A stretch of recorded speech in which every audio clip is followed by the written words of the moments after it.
Heart failure کیا چیز ہے؟ زبیر، ہارٹ فیلئر جو ہے یہ ایک ٹیکنیکل ٹرم ہے جس کو اگر ہم آسان لفظوں میں بولیں تو یہ ایسے ہے کہ دل جو ہے وہ اگر پمپ کرنے کی کیپیسٹی اس کی کم ہو گئی ہے یا جسم سے خون ریسیو کرنے کی کیپیسٹی اس کی کم ہو گئی ہے، اور اس کی وجہ سے جو علامات آتی ہیں ایک مریض کو، اس کو ہم عرف عام میں جو ہے وہ ہارٹ فیلئر کہتے ہیں۔ ہارٹ فیلئر اور ہارٹ اٹیک، اس میں فرق کیا ہے؟ جی، ہارٹ اٹیک جو ہے یہ خون کی شریانیں جو دل کی ہیں ان کے بہاؤ میں تنگی کی وجہ سے جو دل کا کمزور ہونا ہے اور جو علامات آنا ہے یہ اس کو ہم آسان الفاظ میں بولتے ہیں، جبکہ ہارٹ فیلئر جو ہے یہ پمپنگ کیپیسٹی جو ہے وہ اگر کم ہو جائے یا بلڈ ریسیونگ کیپیسٹی کم ہو جائے تو اس کی وجہ سے جو علامات آ رہی ہوتی ہیں یہ ان میں سادہ سا ایک فرق ہے۔ تو ڈاکٹر صاحب اس کی کوئی کٹ آف ویلیو ہے کہ ہارٹ فیلئر کو ہم کب کیٹاگرائز کرتے ہیں کہ یہ آپ کا نارمل ہارٹ ہے اور یہ اب ہارٹ فیلئر کی طرف، جیسے کچھ لوگوں کا 20%، 30%، عام لوگوں کو یہ سمجھ آ رہی ہوتی ہے، یہ کیا چیز ہے؟ جی، یہ ایک ٹیکنیکل بات آپ نے کی ہے۔ یہ بیسیکلی اس کے لیے ہم ایک ٹیسٹ کرتے ہیں ایکو کارڈیوگرافی، تو اس میں ہم دل کی جو پمپنگ کیپیسٹی ہے وہ دیکھتے ہیں، جو کہ نارمل بندوں میں 50% سے زیادہ ہونی چاہیے۔ جو بلڈ جسم میں ریسیو ہو رہا ہے وہ 50 to 70% ایک نارمل بندے کا جو ہے وہ آگے پمپ ہو جانا چاہیے، لیکن اگر کسی میں یہ 50% سے کم ہو گیا، ٹھیک ہے، وہ 40 پہ آ گیا یا 30 پہ آ گیا یا اس سے نیچے چلا گیا، تو یہ جتنا نیچے جاتا جائے گا اتنا سیویرٹی جو ہے بڑھتی جائے گی۔ دوسرا جو ہے وہ یہ ہے کہ اگر پمپنگ کیپیسٹی تو ٹھیک ہے لیکن ریسیونگ کیپیسٹی جو ہے وہ کسی وجہ سے کم ہو گئی ہے، ہارٹ جو ہے وہ کسی وجہ سے اسٹف ہو چکا ہوا ہے، اس کے اندر بلڈ جو ہے وہ اگر 100 ml اس نے ریسیو کرنا تھا لیکن اس کی کیوٹی چھوٹی ہو چکی ہے اور کسی بھی وجہ سے، چاہے وہ مسلز پورے ایکسپینڈ نہیں کر رہے، چاہے وہ پرانے بلڈ پریشر کی وجہ سے سائز میں بڑھ گئے ہوئے ہیں، چاہے وہ کسی موروثی بیماری کی وجہ سے سائز میں بڑھ چکے ہوئے ہیں، یا بعد میں کوئی ایکوائرڈ بیماری جو کوئی ہو اس میں سائز میں بڑھ چکے ہوں، تو وہ پیچھے سے خون جو آ رہا ہو وہ پوری طرح ریسیو نہیں کرتے، تو بھی وہ اس کے علامات جو ہیں وہ آنا شروع ہو جائیں گی اور اسی طرح سے وہ پوری طرح سے آگے دے بھی نہیں پائیں گے، تو ایسے مریضوں میں بھی جو ہے وہ ہارٹ فیلئر کے علامات آئیں گے۔ ڈاکٹر صاحب ہارٹ فیلئر کی وجوہات کیا کیا ہوتی ہیں؟ جی، یہ بہت اہم سوال ہے۔ اس میں جو مینلی جو وجوہات ہمارے پبلک میں پائی جاتی ہیں اس میں تو ہارٹ اٹیک کے بعد دل کے پٹھوں کا کمزور ہو جانا ہے، جبکہ اس کے علاوہ جو ہماری پاپولیشن میں پائی جاتی ہیں وہ دل کے ویلوز جو ہیں ان میں کسی وجہ سے تنگی ہو جائے یا ان میں لیکیج آ جائے، اور اس کے علاوہ جو وجوہات ہیں، اگر کسی میں کوئی بلڈ پریشر کا مسئلہ ہے اور ان کنٹرول رہ رہا ہے، کسی میں ہارمونز کا ایشو ہے جیسے تھائرائڈ کا ایشو ہو گیا، شوگر ان کنٹرول ہونے کی وجہ سے ہو سکتا ہے، کوئی ایسے خواتین جن میں حمل کے بعد جو ہے وہ دل کے پٹھے کمزور ہو چکے ہوں، کوئی ایسے مریض جنہوں نے کوئی دوسری ٹریٹمنٹ لے رہے ہوں جیسے کیمو تھراپی ان کی چل رہی ہو، ریڈیشن تھراپی ان کی چل رہی ہو، یا خدا نخواستہ کوئی انفیکشن ہوا جسم میں اور اس کی وجہ سے آگے جو دل کے پٹھے جو ہیں وہ بھی متاثر ہو گئے، اس کی وجہ سے بھی یہ ہو سکتا ہے۔ کچھ ایسے لوگ ہیں جن میں یہ بیماری جو ہے وہ خاندان میں رن کرتی ہے، اس کو ہم اپنی زبان میں فیملیل ڈس آرڈر کہتے ہیں، تو یہ اس میں بھی آگے مختلف ٹائپس ہیں، تو یہ اس کی مین وجوہات ہیں جس کی وجہ سے جو ہے وہ ہارٹ فیلئر لوگوں میں ہو سکتا ہے۔ اچھا ڈاکٹر صاحب، اس کی علامات کیا کیا ہوتی ہیں؟ ہارٹ فیلئر عام ایک جو ہے وہ انسان کو کیسے پتہ چلے گا کہ میرا جو ہے نا وہ ہارٹ فیلئر کی طرف جا رہا ہے؟ میجر علامات ہیں وہ ایسا ہے کہ اگر کسی بھی شخص کو سانس پھولنا شروع ہو جائے اور اس کے ساتھ اس کی نیند بھی ڈسٹرب ہو رہی ہو، اس دوران بھی اس کا سانس پھولنا شروع ہو جائے، کھانسی آنا شروع ہو جائے نیند میں بھی، اور تھوڑا بہت چلنے پہ بھی اس کا سانس پھول رہا ہے، تھوڑا بہت چلنے پہ بھی اس کو فٹیگ ہو رہی ہے، جسم میں سوجیں پڑنا شروع ہو گئی ہیں، وزن بڑھنا شروع ہو گیا ہے، تو یہ میجر علامات ہیں جو ایسے پیشنٹس میں آ سکتی ہیں۔ ڈاکٹر صاحب اس کے کوئی ریڈ فلیگز بھی ہیں؟ جی، یہ بہت امپورٹنٹ کویشچن ہے۔ ریڈ فلیگز بیسیکلی ہم اپنے پیشنٹس کو ایجوکیٹ کرتے ہیں کہ ایسی علامات آنے کی صورت میں آپ کو ویٹ نہیں کرنا، آپ کو اسی وقت ہاسپٹل میں آنا ہے اور مشورے کے لیے آپ کو پہنچنا ہے، کیونکہ یہ خدا نخواستہ جان لیوا ہو سکتی ہیں، اور اس میں عام طور پہ ہم ایسے مریضوں کو کہتے ہیں کہ آپ نوٹ کریں آپ کے جسم میں کہیں پہ روٹین میں جہاں پہ اگر فرض کریں سوجن تھی بھی تو زیادہ تو نہیں بڑھ رہی، وزن جو آپ کا ہے وہ زیادہ تو نہیں ہو رہا، آپ کو سانس جو ہے وہ بیٹھے بیٹھے پھولنا شروع ہو گیا ہے، یا تھوڑا سا اگر آپ پیچھے کمر لگا کے لیٹتے ہیں یا بیٹھتے ہیں تو اس پہ اگر آپ کا وزن زیادہ تو نہیں پھول رہا, نیند آپ کی ڈسٹرب رہنا شروع ہو گئی ہے, کھانسی آپ کو آ رہی ہے اور اس دوران کوئی وائٹ کلر کا سپوٹم بھی آپ کا ساتھ آ رہا ہے, تو یہ چیدہ علامات ہیں جن کی صورت میں ہم اپنے مریض کو کہتے ہیں کہ آپ کو بر وقت جو ہے وہ اپنے معالج سے مشورہ کریں, تاکہ اس میں آپ کی اگر میڈیسنز کی ایڈجسٹمنٹ کرنی پڑے گی یا آپ کو ایمرجنسی ٹریٹمنٹ دینی ہے تو وہ دی جا سکے, کیونکہ یہ خدا نخواستہ جان لیوا ہو سکتا ہے. تو ڈاکٹر صاحب اس کے میجر جو ہیں وہ ڈائگنوسٹک ٹیسٹ کون کون سے ہوتے ہیں؟ یہ ہر مریض کے حساب سے مختلف ہوتے ہیں اور ہر مریض میں ہم ہر ٹیسٹ ہر وقت بھی نہیں کرتے.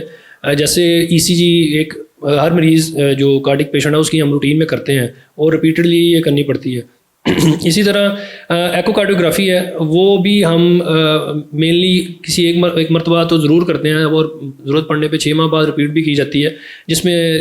مختلف چیزیں دیکھی جاتی ہیں. باقی کچھ بلڈ ٹیسٹ ہیں, وہ بلڈ ٹیسٹ اور چیسٹ ایکس رے ہیں, وہ ہر مریض کے حساب سے ہیں, جس میں BNP لیولز آ جاتے ہیں. رینل فنکشن ٹیسٹ جو ہیں وہ بھی دیکھے جاتے ہیں کہ آیا ایسے مریض کسی دل کی پرابلم کی وجہ سے ان کے دوسرے آرگنز تو خراب نہیں ہو رہے. تو مینلی ان کے یہی ٹیسٹ ہیں جو کہ ہر مریض کے حساب سے ان کا معالج جو ہے وہ ان کو مشورہ دیتا ہے. ڈاکٹر صاحب اس کا جو ہے وہ پروگنوسس کیسا ہے, یا جو ہارٹ فیلئر ہے یا کیا یہ کمپلیٹلی ٹھیک ہو سکتا ہے؟ اچھا, یہ ڈپینڈ کرتا ہے. اب اس میں جیسے حمل کی وجہ سے جن خواتین میں ہارٹ فیلئر ہوگا ان میں 50% خواتین جو ہے وہ ریکور کر جاتی ہیں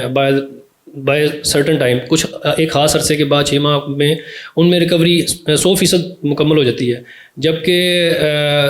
کچھ ایسے مریض ہیں جن میں کوئی ہارمونل ایشوز اگر ہوئے ہیں وہ اگر ٹھیک ہوں گے, یا ان میں خون کی کمی تھی وہ اگر ٹھیک ہوگا, یا ان کی دل کی دھڑکن بے ترتیب رہتی تھی وہ اگر ٹھیک ہوگا, تو اس میں ریکوری کے چانسز ذرا بہتر ہوتے ہیں. لیکن اگر کوئی ایسا مریض ہے جس کو ہارٹ اٹیک آیا, اگر وہ ٹائملی اس کا ٹریٹمنٹ ہو گیا تو اس کے دل کے پٹھے ان میں بھی بہتری آ سکتی ہے. کسی میں انجائنا چل رہا ہے, اس میں اگر آپ نے ٹائملی اس کی ٹریٹمنٹ کر دی, ان میں بھی اگر دل کے پٹھوں میں جان ہے تو وہ امپرومنٹ آئے گی اور دل کے پٹھے جو ہیں وہ بھی امپروو ہو جائیں گے. لیکن کوئی فیملیئر پرابلمز ہیں یا کوئی ایسی پرانی بیماریاں ہیں جس کی وجہ سے دل ایک خاص لیول سے زیادہ بڑھ چکا ہوا ہے سائز میں, اس میں پھر ہم ایسے مریضوں کو جو ہے وہ ادویات پہ رکھتے ہیں. اور دوسری جو آپ نے امپورٹنٹ بات پوچھی کہ جی ایسے مریضوں کا پروگنوسس کیا ہے, زبیر یہ ایسے ہی ہے. اگر کسی مریض کو ہارٹ فیلئر ہو جائے تو ہم اس کو کمپیئر کر سکتے ہیں کہ اس کو کینسر کی بیماری تقریباً ہو چکی ہے. اچھا, اور یہ اتنا جان لیوا یہ کسی بھی مریض کے لیے ہو سکتا ہے کہ اگر اس کو ٹائملی علاج نہ ملے, اور جس طرح کینسر کا بر وقت علاج ہونے کی صورت میں, ٹھیک علاج ہونے کی صورت میں جو ہے وہ پروگنوسس امپروو ہو جاتا ہے اور مریض اپنی ہیلدی لائف سٹائل گزار سکتا ہے. اسی طرح اگر آپ کا معالج آپ کو بر وقت آپ کو ٹھیک علاج دے رہا ہے, مشورہ ٹھیک دے رہا ہے, آپ کی میڈیسنز جو ہیں وہ ٹائملی سیٹ کر رہا ہے, ٹھیک ہے, تو ایسی صورتحال میں ان کی جو لائف سپین ایسے پیشنٹس کی جو اگر فرض کریں 5 ایئرز میں 50% ہے تو وہ 7 ایئرز یا 10 ایئرز پہ بھی جا سکتے ہیں. اور لیکن ایک چیز یہ ہے کہ ایسے مریضوں کو ریپیٹڈلی ہاسپٹلائزیشن کی یا پھر آؤٹ ڈور میں وزٹس کی ضرورت پڑتی ہے, اور اس کے لیے ان کو پھر ہاسپٹل میں آنا پڑتا ہے بار بار. اچھا ڈاکٹر صاحب, اس کی کچھ سرٹن ایج بھی ہے یا یہ کسی بھی ایج میں ہو سکتا ہے؟ یہ ہر ایج میں یہ بیماری ہو سکتی ہے. یہ جیسے کچھ فیملیئر ایشوز ہیں تو وہ 15-20 سال میں بھی سامنے آ سکتی ہیں. جیسے پریگننسی ریلیٹڈ ہیں یا انیمیا ریلیٹڈ ہیں, وہ ینگ خواتین میں آ رہی ہوں گی. ہارٹ اٹیک کے بعد ہونے والی جو ہیں وہ جس ایج میں ہارٹ اٹیک آیا وہ اس ایج کے حساب سے آ رہی ہوں گی. یا اگر جو کچھ بیماریاں ہمارے سب کانٹیننٹ میں پائی جاتی ہیں جو ویل ایشوز ان ہائیجینک ہونے کی وجہ سے, انوائرمنٹ ہونے کی وجہ سے, تو وہ چھوٹے بچوں میں سٹارٹ ہوتا ہے اور اس کے ساتھ ساتھ وہ زندگی میں اگر وہ بر وقت علاج نہیں ہوتا تو وہ آگے بڑھ رہا ہوتا ہے. تو کوئی اسپیسیفک ایج نہیں ہے, ہر ایج میں یہ ہو سکتا ہے. ڈاکٹر صاحب جو ہارٹ فیلئر ہے اس کا ہمارے پاس ٹریٹمنٹ آپشنس کون کون سے ہیں؟ اس میں جو ابھی فی الوقت ہمارے پاس پاکستان میں جو ٹریٹمنٹ آپشنز ہیں ان میں موسٹلی میڈیسنز ہیں جن سے ہم مریض کا جو والیوم سٹیٹس ہے وہ کنٹرول کرتے ہیں, یا کچھ ڈیوائسز ہیں وہ کافی کاسٹلی ہیں لیکن کچھ ڈیوائسز ہیں جو کہ پاکستان میں ڈل رہی ہیں جن کو ہم CRT کہتے ہیں. اگر آپ ویسٹرن کنٹریز کی بات کریں تو ان میں ہارٹ ٹرانسپلانٹ تک بھی بات, اور کئی ایسے ڈیوائسز ہیں جن کو ہم اسسٹ ڈیوائسز کہتے ہیں, جو کہ جو دل کا جو پٹھا جو ہے جو کمزور ہوا ہے اور وہ پوری طرح پمپ نہیں کر پا رہا تو وہ اس صورتحال میں کیا کرتے ہیں کہ ادھر سے وہ بلڈ وہ ریسیو کرتی ہیں اور آگے وہ خود ہی ڈیوائس جو ہے وہ پھینکنا شروع کر دیتی ہے. تو ایک طرح سے اس کو ہم کہتے ہیں جی یہ اسسٹ ڈیوائس ہے جو کہ ادھر سے خون لے رہی ہے اور آگے جو ہے وہ دے رہی ہے اور دل کا کام جو ہے وہ اس کو اسسٹ کر رہی ہے. پاکستان میں بھی ایسا کامیاب تجربہ ہو چکا ہوا ہے. یہ NICVT کراچی میں انہوں نے کچھ عرصہ پہلے یہ کیے تھے, لیکن انفارچونیٹلی پاکستان میں یہ کاسٹلی ٹریٹمنٹ جو ہے وہ بہت لمیٹڈ آپشنز ہیں جو کہ اویلیبل ہیں. اچھا ڈاکٹر صاحب, ہارٹ ٹرانسپلانٹ کا آپ نے ذکر کیا, تو یہ کن کن ممالک میں ہو رہا ہے اور پاکستان میں کب شروع ہوگا؟ پاکستان میں اس کے بارے میں ڈیبیٹ کافی عرصہ سے چل رہی ہے اور مجھے یاد پڑتا ہے کہ آج سے چند سال پہلے جب بھی کارڈک سرجری والوں کی ہم نے میٹنگس اٹینڈ کی تو اس میں اس کے بارے میں ڈسکس کیا جاتا ہے. اب ایک چیز ہے کہ آپ فزیشین اگر کرنا چاہے بھی تو اس کے لیے ریسورسز چاہیے. اب ریسورسز کا ایک مین ایشو ہوتا ہے. دوسرا ولنگنیس پیشنٹ کی طرف سے. تیسری چیز یہ ہے کہ آپ کے پاس کتنے جو ہے وہ ڈونرز ہیں. چوتھا یہ کہ آپ کی جو پیٹرنیج یا سپرویژن جو ہے وہ گورنمنٹ کی طرف سے جو ہے وہ کتنی ہے, اسپانسرشپ کتنی ہے. یہ ایشوز اگر ریزالو ہوں گے تو پاکستان کے ہی لوگ ہیں جو کہ کر سکتے ہیں. اور ابھی ریسنٹلی USA میں ایک ہارٹ ٹرانسپلانٹ جس بندے نے کیا وہ کراچی بیسڈ سرجن تھے, پاکستانی سرجن. جی پاکستانی سرجن تھے. تو ایسا نہیں ہے کہ یہاں پہ کیپیبلٹی نہیں ہے یا لوگوں میں ولنگنیس نہیں ہے, لوگ کرنا چاہتے ہیں لیکن چونکہ گورنمنٹ کی سپرویژن جو ہے وہ درکار ہے, گورنمنٹ کی ہیلپ درکار ہے. ریسورسز جو ہیں اس کی وجہ سے آپ جو ہے ایک خاص لیول سے آگے ابھی تک نہیں بڑھ پا رہے. چل بہت شکریہ ڈاکٹر صاحب, تھینک یو ویری مچ.